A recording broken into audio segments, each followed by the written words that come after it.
to the organizers for the invitation to speak at this meeting on South-South cooperation, which of course is something that's at the heart of IAP activities, which I hope to introduce to you now. We try and share my screen and I'll get started with the presentation. I hope you can see it.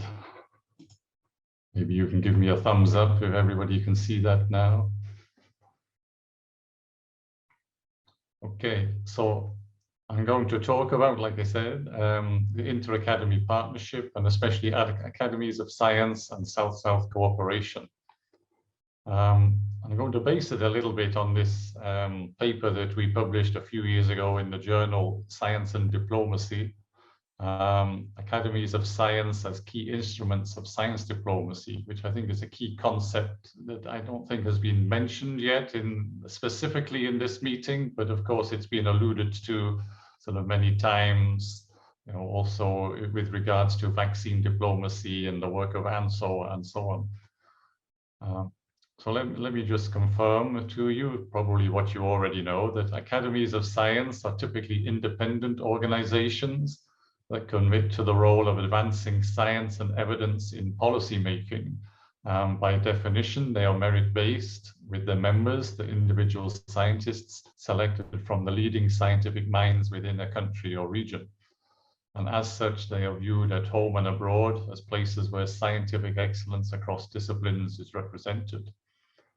In addition to their honorific roles of honoring individual scientists, they also play a vital role because of the credibility that they have in informing the public and policymakers about problems and potential solutions, especially that science policy interface.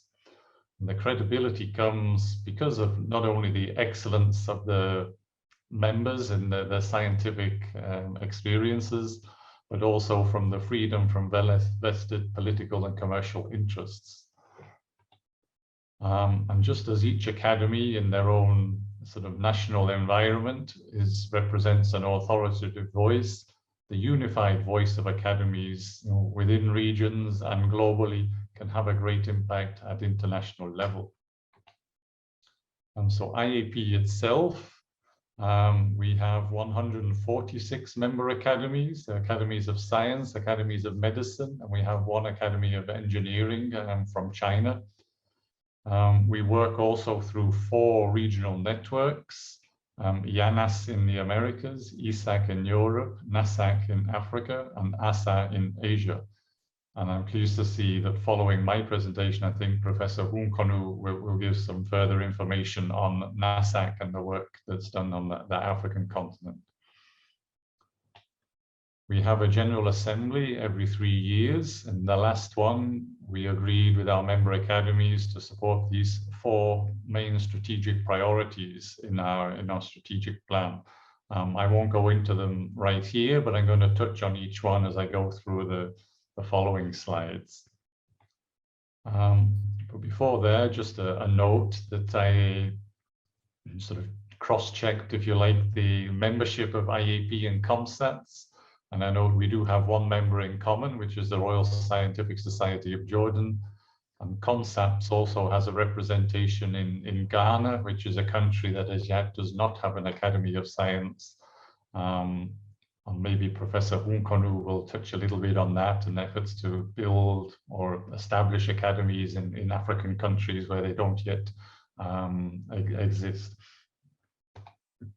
So coming to our strategic priorities, the first one is to build the capacity of and empower our regional networks of academies and their national members. And we do this through a number of activities, one of which is producing statements. These are on topical issues of science policy, the interface of science and policy. They are prepared by a working group of experts nominated by our member academies. So this is a way that our members, from the richer countries and the poorer countries, we try to balance the membership of the working group so that we have good representation. They produce a short 4- to 6-page document, which is then sent out to all our member academies, all 146.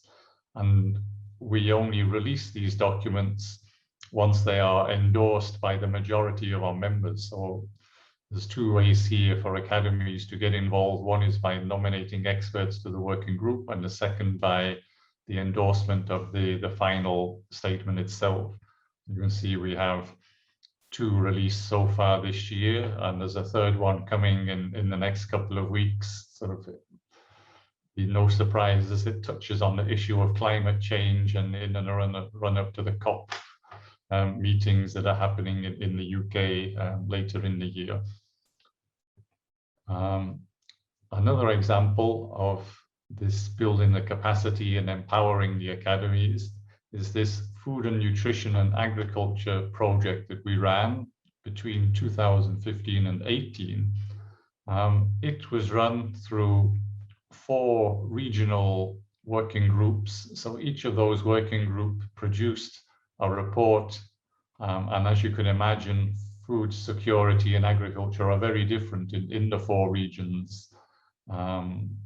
And so each one had its regional focus. It had countries within Asia working together, with Africa working together, and so on. And we generated from these a 5th global synthesis report. As I said, it was published in 2018. Based on these, and sort of one of the impacts that is quite tangible, we were invited by the UN Secretary General's, the Scientific Committee of the Food Systems Summit, to update these 4 reports and to present them again at the Science Days of the Food Systems Summit that took place in June this year. The documents are there collated together, and you can see again the 4 regional networks have been working together. And the Food Systems Summit itself, I think, is taking place in a couple of days' time in New York. So I hope that the efforts of these academies working together will be feeding into the discussions there in New York. Based on the same model of the 4 regional networks sort of working together on a regional basis, we have another project on climate change and health that is ongoing. Some of these regional reports will be published between now and the end of the year, maybe 1 or 2 into early next year. And then the 5th overview report that we plan again will be produced sort of the middle or the 3rd quarter of 2022. So keep an eye on this one, and looks at the interrelationships of climate change and health. And just a final point on this strategic priority one, we also do encourage, I don't know if you can see all the slide, maybe I'll move myself to the bottom here. We do encourage our regional networks to work together on topical issues that are importance of them. And one here is the Americas and African academies working together on the issue of water security. Moving to strategic priority 2, and again, this is encouraging the academies to provide independent, evidence-based, authoritative advice on regional and national global issues. And one project here especially was this improving scientific input into global policy making, where we did actually produce a series of recommendations for how academies can take this forward and work nationally to contribute to their own national SDG processes. Another project that is ongoing, hopefully that our academies can get involved in, is this one on science in exile. It's a collaboration between TWAS, the World of Academy of Sciences, IAP, and ISC, the International Science Council. So it's our 2nd such collaboration. And I think this is particularly important for South-South collaboration as well, because a lot of the scientists that are being displaced from their countries, we think right now of Afghanistan, for example, but also Myanmar quite recently, and Syria in the past. These scientists very often are displaced into their neighboring countries. Jordan, for example, is hosting hundreds of thousands of refugees, and amongst them scientists. Pakistan right now has an influx of people from Afghanistan, including scientists. And our aim is to try and keep these scientists working on their scientific careers, get the PhD students back into labs so that they can finish their studies and so on. So as I said, these scientists need to be helped to integrate into their communities. I think this is a perfect example where perhaps more South-South collaboration is required. Strategic priority 3 for IAP is promoting the importance of science in research, in education and literacy. We've had a strong science education project running for a number of years, nearly 20 years now. It's focusing on inquiry-based science education. And one project, we've been working with the Smithsonian Science Education Center in Washington, DC, producing a series of resources for teachers on different topics, related to the Sustainable Development Goals, but also on COVID, which are very sort of topical. We also have as well as our website, our Twitter and LinkedIn accounts for getting the science policy message out there to as wide an audience as possible. And then strategic priority 4 is building ourselves. We always have to try and grow our own institutions as a progressive and more resilient global academies network. And I think it's clear that one of the ways to do this is to promote the engagement of women at all levels of the scientific sort of career ladder, if you like, but also in the policy making and the science diplomacy arena that I mentioned.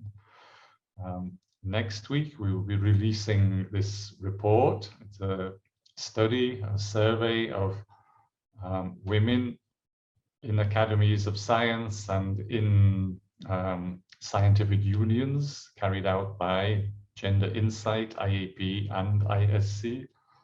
It's an update to a 2015 report, so I'm glad to report that we have made a little progress. There are more women represented in the academies, but progress is very, very slow. And it's clear that, for IAP and academies and other organizations giving science advice, it's clear this quote from our president stands true, is that our policy recommendations can be considered inclusive only if academies represent the full diversity of their communities. And I think I will leave it with that, and thank you very much for your attention. Thank you.